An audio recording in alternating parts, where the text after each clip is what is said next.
Hey folks, this is the Wolf Driver coming to you live from Pennsylvania, right on the Susquehanna River, beautiful river. Situation is we've arrived at a trail. I'm going to give you a view. We've arrived at a trail called the River Trail, quite appropriately, I guess, and we're checking it out. It was said to be a good ride for the dogs, and the weather here looks like what was supposed to be a beautiful day was going to hold out and still be a decent day, overcast and cloudy, but without any rain. That was supposed to be the forecast. Now that could be changing. I'm walking up to the river's edge. It's pretty cool. I don't know if you can see straight across. I'll zoom the camera in as much as it'll go. There's a waterfall there. Wow, guess I'm pretty good. Little pixelated, maybe. Pretty cool. So looks like some sort of waterfall coming out of the water processing plant, whatever they're doing, water management plant. In any case, I'll give you views. This is where we're looking right now. The wolf pack's in the truck. All the dogs are here, and we're going to evaluate the trail again. Got the crew on the scene. Got special guest with us today. His name is Monkey. Monkey's with us. Monkey's actually a fabricator, custom fabricator. Does all kinds of metal work, welding, etc. And he's a big part of the Burning Man scene. I don't know if you're familiar with that. And Shawman's here. He's part of the WooFDriver pit crew, the extended crew, I should say. He has helped pioneer a lot of this. You're looking at the bikes, which are loaded up back of the trailer. These are all, again, custom-built bikes for me. And you're looking at the original red one here. It's the lowrider. Super Quad's next to it.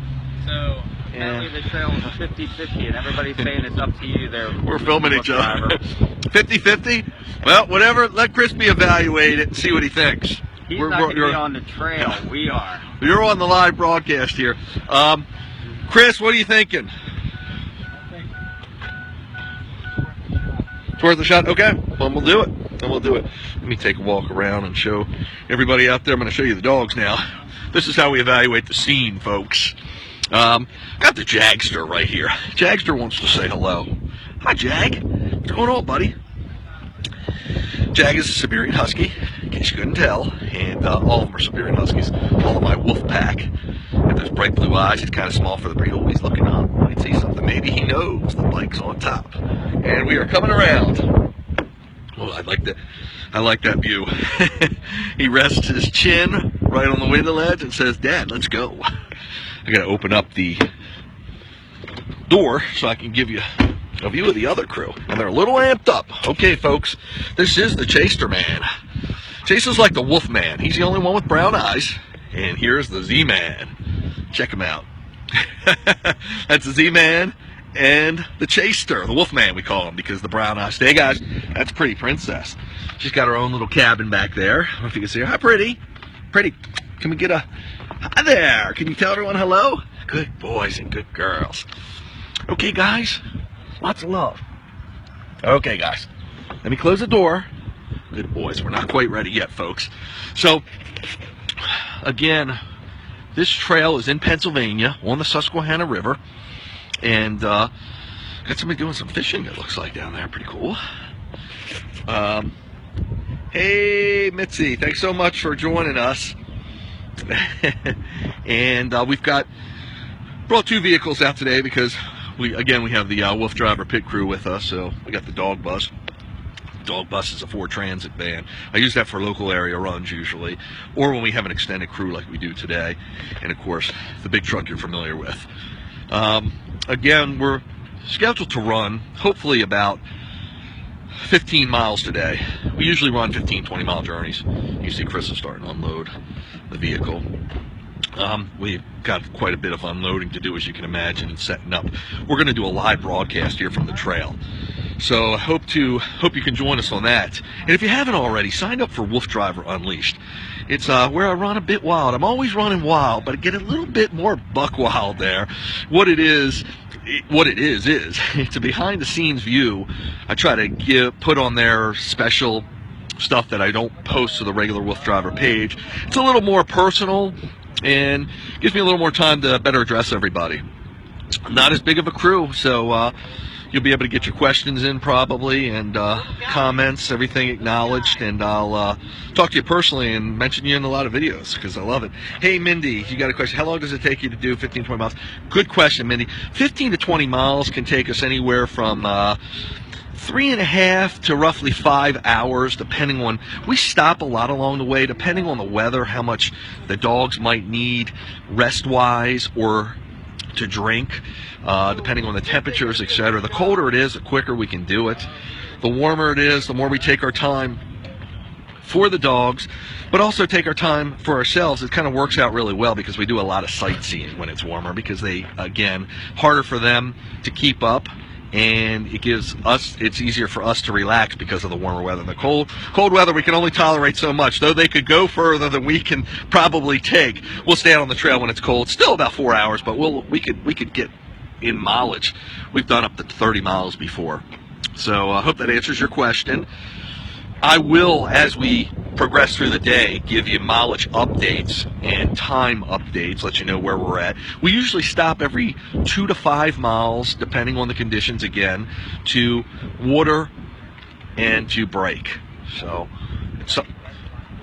once you take a break also with them, they start to get antsy, and there's 4 of the wolf pack. So 3 of them are males, and they're roughly 6 years old, and the one is a female, and she's roughly 12 years old.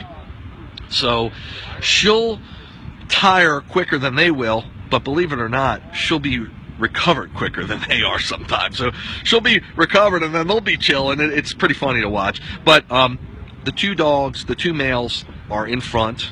I call them my lead dogs, and they're engaged the most, so they will be doing most of the work. The 2 dogs in the back will be more or less wheel dogs. They'll be just running with the bike. They can all just run, by the way. They're attached with a pretty nifty device called a springer.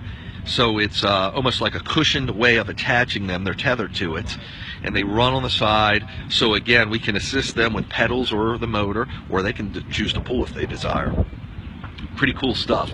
I'm probably one of the few people running dogs like this. I call it, and it's a common term called urban mushing. And what urban mushing is, it enables people that have sled dogs or dogs of the working breed, huskies that like to pull, etc., northern breed dogs. It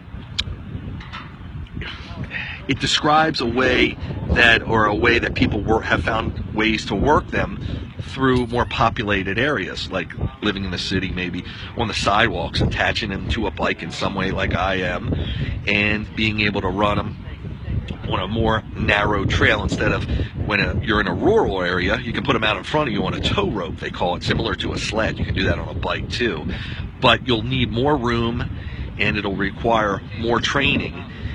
And if they deviate at all, you could run into another biker, especially as you get to crowded areas, the city, whatever. So that's why we call this urban mushing, where they're on the side of you, and it's not nearly as prevalent. You won't see it as much as this is pretty much the only way I've done it. I've done it before the other way, and it's a great way to do it too. But as I got more dogs, what I have is a Seiko cart. Excuse me, there's more information on my website where the dogs are out front.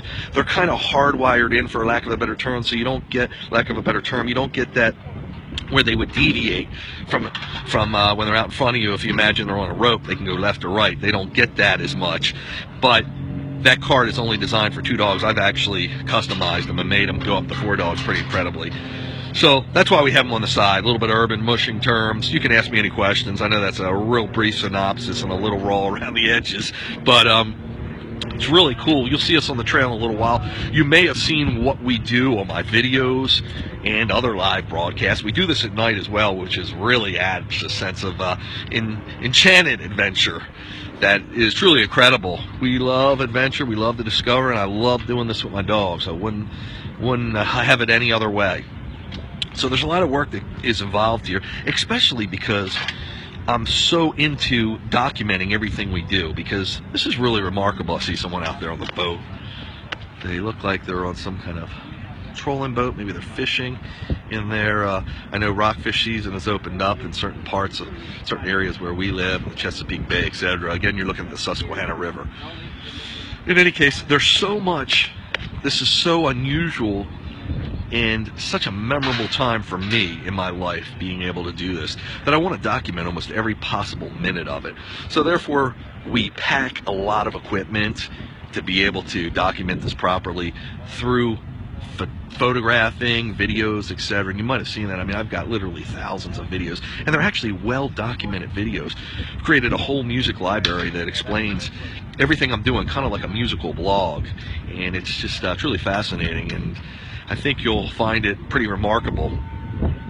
From this journey, I hope to have pictures to you as we go. Again, live video broadcast. Sometimes I'm broadcasting through Facebook, so it's right through this channel that you're watching right now. But the problem is, sometimes when you get out there, you run into, especially as we run in more remote areas, the cell signals kind of weak, so we can't always do our live broadcast, or we'll get cut in and get cut on and off. So quite a crew we got out here today. Again, I'll take you around, give you another view. You are live with the WooFDriver. WooFDriver, I call myself WooFDriver. I hear another dog in the distance, by the way. So always checking for other dogs just to keep everybody as calm as possible. The dogs hear another dog, that amps them up. Jagster's just chilling. So I call myself the WooFDriver. It's like a dog driver. A dog driver is someone who drives a team of sled dogs, usually on a more professional level in a colder area of the world, such as Alaska, where they get lots of snow. And might be someone that does big sled races, etc. They call a dog driver. I call myself the WooFDriver. Have a little bit of fun with the name, WOOF. Plus, the Huskies are one of the closest breeds to the wolf, so it was a cute way of saying that. So that's where we come up with WooFDriver. Jag's licking my hand. He's licking the chicken we just had off there. You can see this truck was custom made for doing what we do. It's been custom fitted.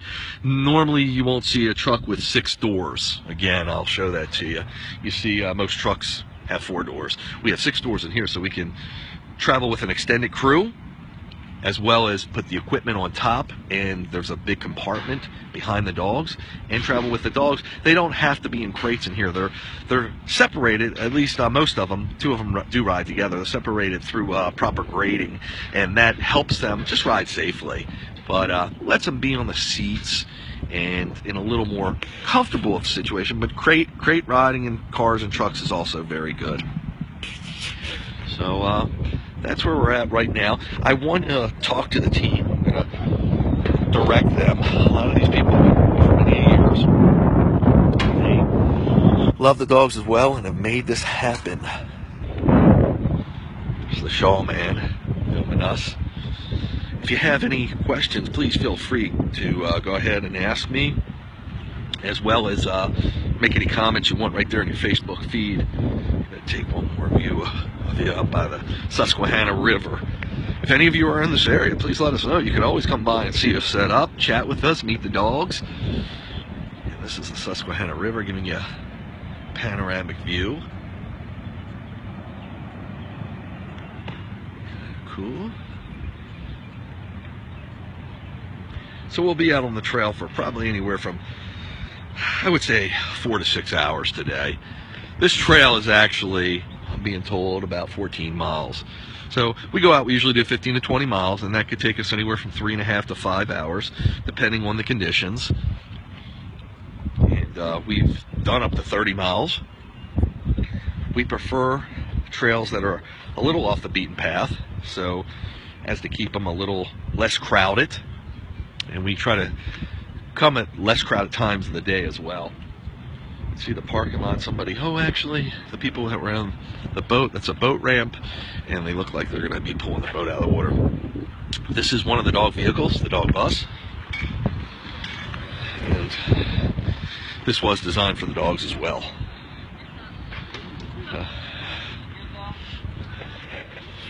Did you catch anything? No? What are you shooting for out there? Catfish? Cool, cool. Have a great day. A tree brown, hey, that's something. Take care. Always good to fraternize with people around here. Especially sometimes we'll go to, I mentioned this, to one of the latest kicks we've been on are going to ghost towns, exploring them as much as we can with the wolf pack, because simply it's interesting, the history, etc. you may find. So we were at a ghost town a couple weeks ago. You can look back on my Facebook feed here, or anytime go to werewolves.com, W-E-R-E, just like I spell wolves, W-O-O-Fs.com. Look at the view of the dogs. Jason's laying on the floor. He does that occasionally. And you can learn more about that. But we try to talk to local people, try to see. That town had been deserted since like the 60s, and we ran into a woman who was a little elderly, and she told us stories, and we got her on tape recording. It was pretty cool stuff. So this is our own pet in here. The wolf pack, the dogs are really calm when we're unloading, and they anticipate the excitement, but they're fairly reserved. Princess is, again, the eldest, and she is the most hyper. Huskies typically are pretty hyper dogs, and they're one of the most abandoned dogs because they're pretty independent. So they're hard to train, but that's where I specialize. Hey, good boy. Hey, good boy. Always lots of attention, as much as we can give them. Okay, good boy. Close the door. Sean, there's cameras in the back if you want some. So, oh, cool. Yep, good. So, actually, Sean's going to give us a video of how we unload the bike. Everything's pretty, again, pretty bleeding edge and pretty unbelievable, because we developed this whole system and pioneered it, engineered it, and everything else. So you won't see any of this anywhere else in the world. I'm enjoying bringing it to everyone, sharing, and hopefully inspiring others, as I was inspired to get ideas. I always think outside of the box, try to figure out ways we can do stuff, and I'm going to give you a view of unloading as well. This is the latest bike on the WooFDriver fleet, as I call it. These vehicles, talking about the bikes now, are what we call all-dog vehicles. Let me show you red. And this is pretty interesting to watch. This is why I need a pit crew. Actually, the red bike I just showed you, I used to do that myself with. It's pretty incredible, but that's how I pioneered all this. And then it grew into bigger bikes and bigger systems and more people, and just based off the same principles. Sean is on the hood. If you have any questions about any of this, I know you're probably like, what are these guys doing? What are they smoking or drinking? Actually, just life. We love it. We're enjoying every minute of this. And it's all about dogs. This is all dog-centric. This was all developed strictly for the dogs. I'm not a bike rider. I am an adventurer, but on a very limited basis before I had dogs. So this is all for them and about them and what they've done for my life. And hopefully every day I'm giving back to them in what we do. So that's being let down with an electric winch. And that winch is battery powered from the truck. It actually holds the bike in place while we travel. The bike's also tied down, but it keeps it cinched up tightly. And we lower it down. We've made those funky looking ramps, actually from, I think they're tractor ramps we bought at a Home Depot or a Lowe's, and just put a couple ramps together to make that arc. And that goes onto a diamond plate aluminum on the roof that we made a roof deck off of. And because the truck's so long, again with those 6 doors, it enables us to put the bike up there. The bike's all aluminum, by the way. All of them are. The red bike's not aluminum. The fabricator I was working with got the equipment and the ability to weld aluminum and work with it as we started our second bike that we made, which is the green one. There's a couple other bikes that we have that are part of the fleet. We take with us a few in case we have a breakdown, which we do frequently, unfortunately, but it's the nature of the beast of what we're doing here, because this equipment is pretty sophisticated and complex, and also you got to realize we're dealing with all bike parts, because in order for it to be bike illegal, for lack of a better term, to be on the trail, they need to be all bicycle parts. So they're roughly still light, what you would call light duty. The load in which they're able to take or function with still has a pretty low capacity, and bikers are always looking to make everything lightweight. We don't need it so much lightweight, because again, these bikes are motor and pedal assisted, so therefore the dogs don't need to pull at all. The weight of the bike is irrelevant most of the time. But when you start getting into vehicles this big, these bikes, we still would like to keep her on the lighter side, but the bike people are all about racing almost always, and they try to build the lightest they can. So we got into the aluminum because the frame's nice to be light for a bike this big, but the other parts, they try to use the lightest and latest carbon fiber materials, etc., and some of that is just not as heavy duty, and for the weight you're going to save, not worth it to us. But that's the industry. So we're using state-of-the-art parts, but some of them, again, are just not heavy-duty enough for us, and we wind up breaking them. So we always have to find the weakest link in everything we do. And we break them because you got to remember, even though sometimes the dogs aren't pulling, most of the, actually, depending on the trail, they'll pull or won't pull. They're still putting a lot of pressure on the bike, because in some way they're pulling at it. And when you combine that with all the heavy stuff we carry, such as the water, we carry 5 gallons of water. That's 40 to 50 pounds there. We carry the camera equipment. I mean, we outfit this bike. Batteries have a little weight to them in order to power this, and of course our body weight. So you can reach high weights. Now, because we are rolling on, we're not pushing or mushing, as they say, in the snow, there's very little drag once you get the wheel rolling, especially on a level trail, which a lot of these trails are level. If they're not level, we actually try to check the topography out and run them in a downhill direction. Believe it or not, the thing I wear out the most on these are brakes. And on this bike, which is the newest addition to my WooFDriver fleet, my all-dog vehicles, we put, which we didn't know existed, but again, the fabricator and bike people we work with are state-of-the-art, some of the biggest braking systems available. The rotors are huge, or the discs. Yes. Are you doing any of the POV GoPros and stuff? No, none of that. And all handheld? Yep, all handheld. Yep. Sean was just asking me, I'm trying to get the layout. Sean, again, is a technical coordinator, has done this for me for many years and taught me what I know. Pull out the monopod, Sean, because that's the poles that we can give everybody to put the cameras on. So, as you can see, there's a lot of equipment here, and all this equipment is related to documenting and being able to broadcast what we do. Of course, there's some dog equipment, but the dogs don't require it here as much. They just need harnesses, water bowls, etc.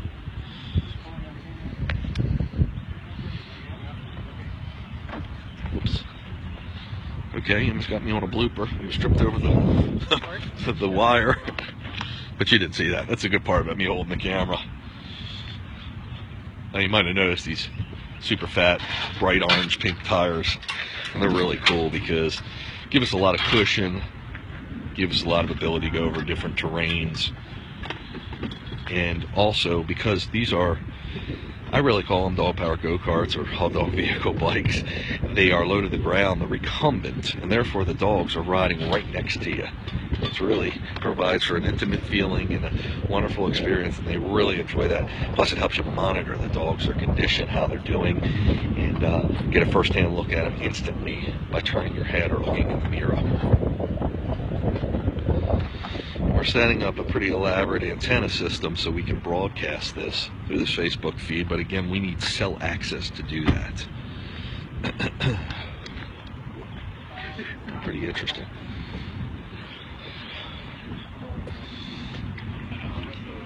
You can see that's the 5-gallon water dispenser we use, and it's got a spigot on it. This thing is a crazy cell antenna. You can see the ton of thought, labor, of love that has gone into all this. You might notice we have steps for the dogs to get out of the truck. has to keep the pressure off them and help them to not strain, because the truck does sit up high, so these steps come out like a RV recreation vehicle. That's what they're designed for. But again, more custom fabrication for the dogs that we've done. And that's where we're at right now, folks. Deborah has asked a great question. You see pedals, so are you pedaling while the dogs pull, or do they not pull at all?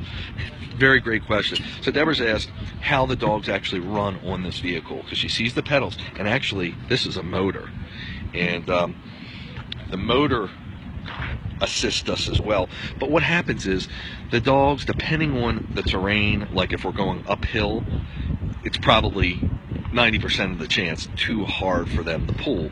So they usually don't even try. You'll feel a little bit, but we're on level ground. They actually choose to pull most of the time. But they can pull or not pull. So when they don't want to pull, here goes the dog right by.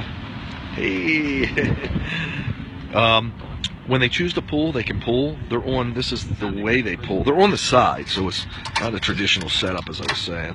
They pull on that spring, and you can see, because the bike, again, is aluminum, one dog can do pretty good on here. So the dogs, like the last trail we went on was a 15-mile run the other night. Don't know if you caught that on the live broadcast. And they pulled about 90% of the way. It was a very level. Conditions were excellent.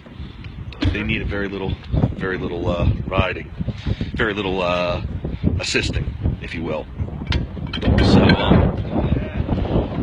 I hope that answers your question. Do you have a dog with you? Yeah, we have got 4 of them. Are they big? Yeah, they're huskies. Yeah. Oh, okay. Come here. Oh, they're okay. They're in there. They can't get out. They're locked in. They're locked in. They're not gonna get anywhere. Yeah, they're fine. That's how we pull that. Yeah. Got a little bit of dog here. Yeah, so everybody's getting very excited because there's a dog here. Looks like a boxer. Okay, Jag. Yes, it does. Thank you, Deb. Yeah, so they, I would say the dogs pull actually 75% of the time. When we're in a situation where there's any resistance on us, because the cart is rather heavy with all the equipment we load on it and all of us on there, they usually up a hill can't pull at all. But when we're on level ground, once you get it started, it's just rolling pretty much. And they start to take over and pull. Easy, guys. I'm very excited. So you'll see today when they engage, you can tell, yes. You said you only want to go handheld. Does that include spinners? Yeah, because we won't need any spinners. No spinners. No spinners. All we'd want is just cameras in our hands. Yep, you're going to be filming me from behind. Yep. Okay. Yep. Sean's asking how we're going to set this up. So you'll see that, Deb, and hopefully we look on how they're pulling by the tautness of the tether. So if the tether's tight, obviously they're out in front pulling, which the 2 front dogs are almost always doing. The back dogs, they switch up. And hey, Jag gets excited. The back dogs are usually just running like wheel dogs. They're just running along with the sled. And Jag is a master at just staying right where he's at. He doesn't let the crew get too far ahead. He doesn't let his tether get too loose or too tight. Of course, when they see a distraction on the trail, and sometimes this is a great way to motivate them if they pick up on a scent. If we see a dog ahead, we'll let them engage a little bit more so they can get a sprint in or a stronger pace or a little bit of pulling action if they so desire. But again, a lot of times I'm on the brakes. So I hope that answers your question, Deb. I know it's a little convoluted the way I explained because situation changes from time to time. Zorro and Chase are definitely the pullers. They all have the ability to do it, but they're the most physical. So they're very excited right now, the wolf pack, because they see the dog on the other side. Princess is carrying on in the back a little bit. She's excited. Okay, good boys. Easy, guys. Easy, guys. Hi, good boy. Hi. That's the Chase man. Hi, good girl. Hi, good girl. Okay, back up. Let them know it's okay. Everything is good. Yeah, and again, Deb, that's the genius of the design of the dog cart here, because they can pull when they want, but if they choose to just run along, they can do that as well. We'll get to some trails that are just really hilly, which we didn't anticipate. Therefore, it'll just be a trotting day. But when they get into a trail where it's again level, or if we're running it downhill because we knew the lay of the land and we were able to tell the how it was rolling, how it was pitched, we will be able to run them in a downhill way, and that's why I'm on the brake. Yes, yeah, that one goes with us. The battery's dead. I got another one. It should be in there. So great, Deb. I know I sometimes can't get all the words I want to say to you, but in a nutshell, and you can go on my website, of course, where I explain it really well, where I had time to put a proper writing on it together. Okay. It's not there? Oh, I got it. Another thing. I think where I'll put it on a charge, but it's not. There's other cameras. Let me look at it. So what I'm going to do is, folks, I'm going to sign off, and you can see the boxer getting in his car, or her car, and I'm going to sign off so I can help the guys put the rest of the equipment together. It's wonderful talking to everybody, seeing everybody. I hope everybody's excited about what we're about to do, and I'll come back to you hopefully within the hour so I can give you some live broadcasts from the trail. Again, anytime, please sign up for the WooFDriver Unleashed group. I'll have some additional information there to get behind the scenes views, etc. And have a great day. Oh, here's Raina. Hello, Raina. I have to take a second to give a shout out to my niece Raina. Thanks for joining us, Raina. So Raina, you may see that goes in the front. No, I just wanted to say hi, Raina. Oh, you got to go that way. Hey, Raina. Raina, you remember Sean, don't you? The Shaw Man. So Raina, you can see in a lot of my earlier videos and some of the photos, etc. She's actually, I remember her riding when we were doing a free ranging run. She was riding on the back of an electric motorcycle. So almost all the equipment I use with the dogs are electric for a lot of different reasons, including one of them being the most important, where I can communicate with the dogs, where I can hear them and they can hear me give them commands. Of course, electric doesn't has very little noise pollution, so you don't have to talk over it, etc. And that's where we're at right now. One final look. This is the Susquehanna River in front of me. Going to show you. This is what we call the Super Quad Lowrider. This was pretty much the second bike we built, and you'll notice this has a cargo rack on it with a detachable back end. So you could ride this as one person or two person. That cargo rack can also hold, yep, there's going to be some muddy trails out there. The cargo rack can also hold a water cooler, which we use to spray the dogs down in warmer conditions. And actually, you can spray the dogs down as it runs. It's a misting system. It's really cool because it gets the dog hair wet, which then almost acts like sweat as it evaporates off their body. That's where we're at right now, folks, and I hope to be on the trail within the hour and to sign back on and give you a live view out there. Have a great day. Thanks so much for tuning in. Raina, I hope to see you on our next show, which will be within the hour. Have a great day, everybody. Thank you.